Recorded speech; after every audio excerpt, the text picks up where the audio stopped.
What's up, guys? Fitz here. I'm joined with Brendan Marotte with to talk about his upcoming fight this Saturday against Isaac Dulgarian. How you doing, Brendan? Excited to have you I'm on doing good. here. I'm pumped to be on, man. Thanks for having me. I'm doing good, my guy. How are you? Good, so this is, I imagine, way different, your first like full fight week in the UFC. How does it feel, as opposed to, kind of crazy circumstance in your debut, fighting on, I think it was only what, 3, 4 days notice. It was something insane like that, right? Yeah, it was like 4 days notice, 4.5 days notice, where I had to jump up a weight class, but even jumping up one weight class on 4 days notice, you're still cutting 12, 13 pounds. Um, and that was pretty much all water weight because you really can't diet in 4 days. I can lose a pound or two. But this one's great, man. It's exciting. It's at 145, my natural weight class, where I'm pretty big at 145. And I had a full camp. I've lived here in Vegas, training at Syndicate under John Wood the past 5 months, 5, 6 months. So yeah, just going into the UFC, my second fight, being fully prepared, it's exciting, man. I get the show everyone what I can do. And not that it matters, but prove everyone wrong that's talking shit off the first loss. You know what I mean? So it's like a nice big middle finger. I like it. Yeah, of course. And I mean, it was obviously a tough loss, but that's a really tough fight taking Terrence McKinney on a couple days' notice, man. And I know it was a quick finish and not obviously not the result you wanted, but if he's gonna beat you, that's how he's pretty much gonna do it in the first minute. So It's a McKinney fight. You're going to exactly, sleep or he's going to sleep. It's one or the exactly, other, you know? exactly. So And you got fucking balls for taking that fight. yeah. I'm sure And there's a dude, lot of people who turned it down. there was a bunch of people on the UFC roster that turned it down. Exactly. And I'm over here in my little small hick town, New Hampshire. I'm like, fuck, send it. Let's go. Let's You go. know? So it So was talk to cool. me about the move to Syndicate. I mean, is that something that's a result of the last fight or something you were planning for a while and you kind of have the incentive now that you're in the UFC? Yeah, I mean, what after that last fight, I came down and I spent 2 weeks down in Vegas. I was gonna do the PI testing and all the stuff like that, get a bunch of UFC stuff done. And I always wanted to check out Syndicate. So that's where I trained for those 2 weeks. After I trained there for the 2 weeks, I went home and I was like, bro, like I want to go back. So we planned the trip. Me, a few of the homies, we were out there for like another month, and then getting ready for this last fight that got canceled. Unfortunately, I spent a whole camp there, and I've been living here for the past 5 months. Moved the family down, got my own place, and yeah, everything's changed, man. But for the better. I miss my family back home and everything. But as far as a fighter, I've grown exponentially. It's insane. Yeah, I mean the tools there to you in Vegas obviously are a lot more than in New Hampshire. Even though you were fighting out a really good gym back home, up there with Tyson Chartier and all them New England cartel. But yeah, Of go ahead. course. I trained with a bunch of killers down there, not only at the cartel, but my homies everywhere. But the thing about New England is you kind of have to drive far to like get to all your training sessions. And the number of good guys is smaller than a place like Vegas. So you when your teammates back home, you figure each other out after a while. I believe you need surprises and new training partners to grow, if you're always training expecting what you're never gonna grow. Yeah, that's a really good point there. And I mean, speaking of training partners, I seen in another interview you're training a lot with Vince Morales, who just had a really sick win, a sick submission win, and Cody Steele, who's fighting on Contender Series. So you guys got Yep. a nice little chance here to go on a run and get some real nice momentum going. And Vince started you guys off in a sick way. You got a big Yeah, dude, performance to he follow. started off. Yeah, we do, man. He started us off right, and Vince killed it. He did what he knew he could do. Dude, he's sneaky with those little Darce choke-ins, the Ventruvians, like he modifies them. But yeah, it's me. I'm going up next. I'm gonna get my win guaranteed. I don't play for points. I don't play to lay and pray. I want the knockout, and I'm gonna get it. Then Cody Steele's gonna follow that right up, and then we got Marab the very next week after, and then we got Khalil coming up on a title fight. So we got a big lineup going down. Yeah, good I'm things excited. going on at Syndicate MMA. I just saw John Wood launch the podcast. Yeah, so big things coming over there. But Yeah. talk to me about kind of like your background, how you got into MMA. I've seen you said, you had some boxers in your family, but what was it like? How did you find your way over to the New England cartel? Yeah, I started, like I said, I started out boxing. I had some boxers in the family. Every kid grew up doing karate. My mom had me in karate for a few years growing up, but the what I really fell in love with was the boxing. And I have, as far as like, I hate the word street fight because I grew up in like smaller towns and stuff, but I always, middle school, high school, always fights. So I'm definitely more of a fighter than I am an athlete. I was just blessed with athletic ability, but mentality wise, I'm a fighter. So, but yeah, I went to the boxing gym, and at that time, I was like 15, 16, around that, and MMA was just really blowing up. Like the UFC was getting some big superstars. You see it on TV. I think it was on like Spike TV at the time. I have no idea. I probably shouldn't have been on Spike TV at like 14, 15, whatever. But yeah, I found my way into an MMA gym, and I never looked back since. I trained at a couple of gyms locally back home and found myself at the cartel. So, That's awesome. And it was kind of like coming out of high school, you knew what you were gonna try to pursue it as a career, or you had to figure it out. oh yeah, no, I knew I'd make it. I dropped out my senior year, and I had to do some night classes to even graduate. And I'm like, I hate school anyways. Why am I doing this? I'm done. I dropped out of school, man, and just started working and training. So I knew fighting was something that if I put my mind to it, it's something I can make as a job and a career. And we're doing it now. Yeah, that's awesome to have the foresight, so young and to really be, living that dream. Um, Absolutely. I know you spoke about it a little bit, but your last fight, I mean, you said unfortunately got canceled. I think it's really unfortunate because that would have been a layup, Muhammad Yahya. I wanna no Dude, no abs they wanted that at you know, we were supposed to fight. He was gonna fight at 45, and he's a 45er, so am I. I ended up getting an injury like 5 months ago. We were supposed to fight twice. I ended up getting an injury, and we're like, oh man, dude, like it was an injury that it would have really affected the fight if it got injured again. And then he ended up getting a really bad staph infection, I guess. So they're like, all right, whatever, we're gonna scrap it and reschedule. We should reschedule. What was it? Saudi Arabia, Abu Dhabi? Yeah. What was it? So I was like, bro, perfect. And you got your haters that message and everything. Like you're only as good as your last fight when you're at this level. And it's sad, but it's true. So after the McKinney fight, I now suck, and they're like, "Oh yeah, yeah, I was gonna get you," but I knew I would starch him inside one round, and I that fight proved it. He went up against a guy couldn't handle the shots. Shouldn't be at 55 anyways. I think I would have. I actually know I would have finished him earlier. So that sucks, man. But hey, it is what it is. It's all in God's Yeah. time and God's planning, Exactly. and now we're here fighting Isaac.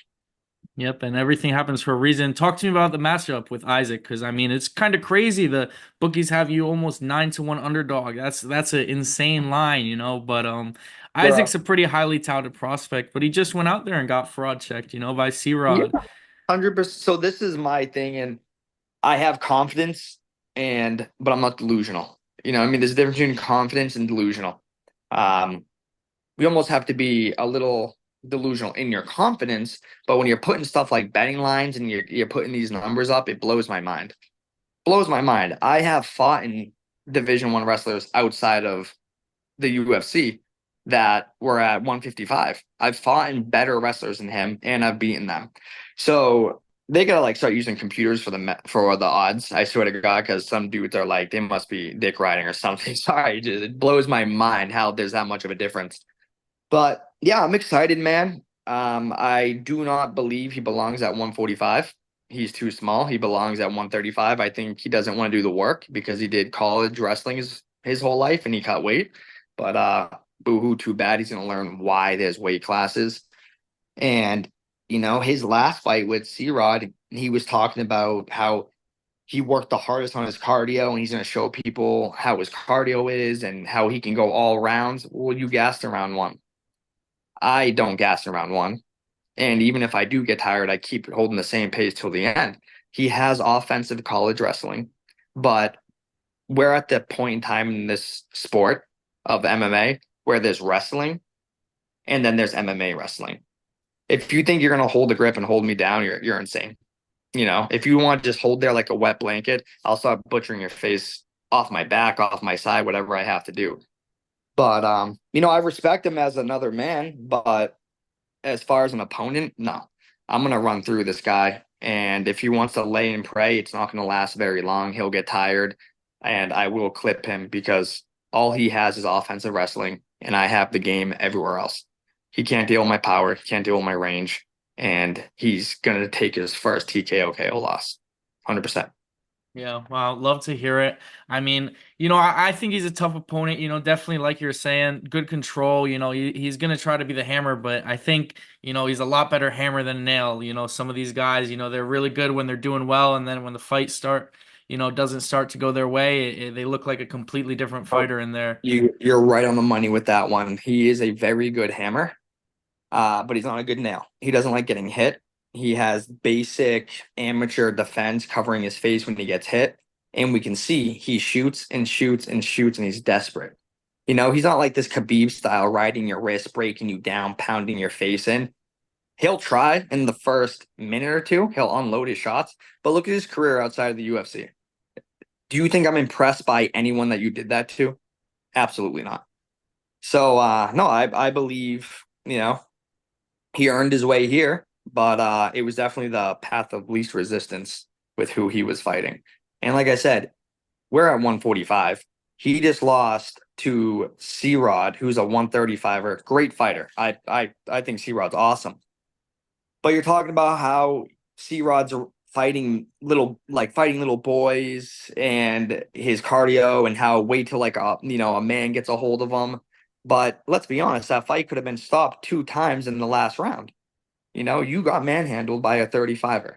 What do you think I'm going to do to you? So that's the mindset that I go into there and what I know is going to happen.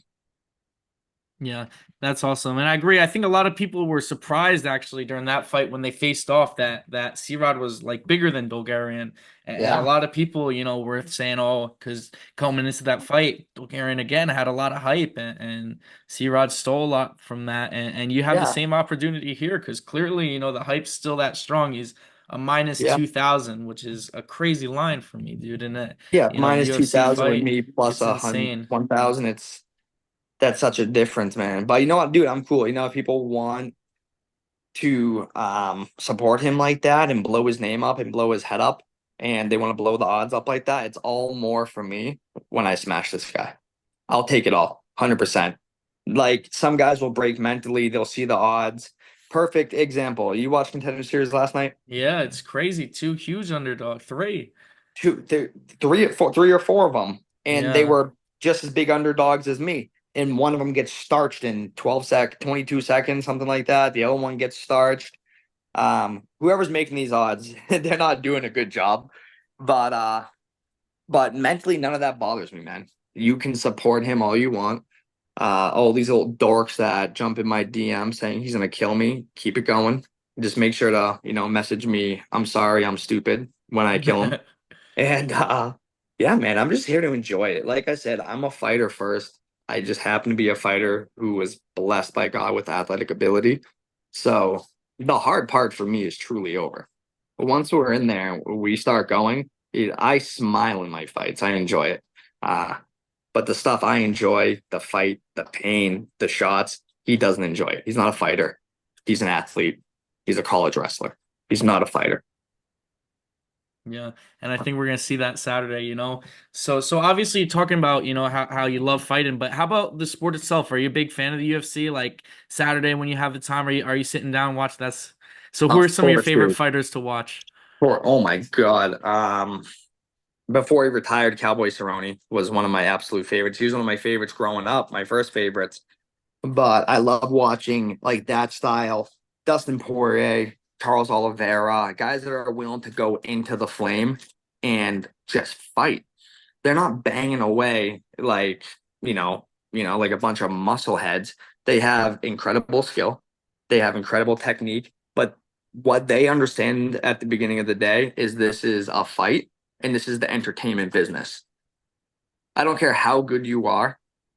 If you can win, I mean, the UFC just released a guy. Maybe it was for other issues, but who knows? An undefeated guy. if you're not entertaining, it's just I don't want to watch it at all. It's ridiculous. But if you're coming out there like Charles Oliveira, Dustin Poirier, guys like that, love it. I catch the fights as much as I can. It has to be a pretty bad card for me not to catch it. But no, I love watching fighting, bro. Even local shows, LFA, Combat Zone, Tough Enough, Bare Knuckle. If there's fights, I'm gonna watch it. Yeah, that's awesome. Yeah. I'm the same way. Every Saturday, posted up in Oh, front of the TV. love it, So dude. I know I seen a little bit on your Instagram. You were a skater, so what was the Yeah. skate life like? What's the difference? A lot of contact still in that, taking some gnarly falls, I'm Yeah. sure. So Yeah, dude, it was cool, man. Me and my friends, we grew up and we started skating and we got pretty good at it. We never made names for ourselves, but like we were a lot better than the average skater. We were street skaters, so skating, stairs, rails, everything. Um, it was just fun, man. It was cool hanging out with your friends, but the same thing is just like fighting. If you're not willing to fall down and fail like 100 times, you're not going to learn something new. So the dedication in both is something that links those two together. It's not just like, hey, you can learn this without getting hurt or being injured or falling. If you want to do this, you're going to make a ton of mistakes and you have to realize that that's okay and keep going forward. And you got to deal with the pain as you go. But I haven't touched a board in a couple of years, man. I'm too afraid I'll hurt myself there and not get well. too You know what I valuable mean? now, yeah. Yep, definitely. And then real 100%. quick, just in your personal life, second kid coming on the way, right? So that must be Yeah. pretty exciting, right? Congrats. Thank you so much. It's exciting. Yeah, I got a 3-year-old son, Bodie, and then I have a daughter on the way. We're naming her Nevaeh, and I'm super excited. I think my wife is 6 to 7 weeks due.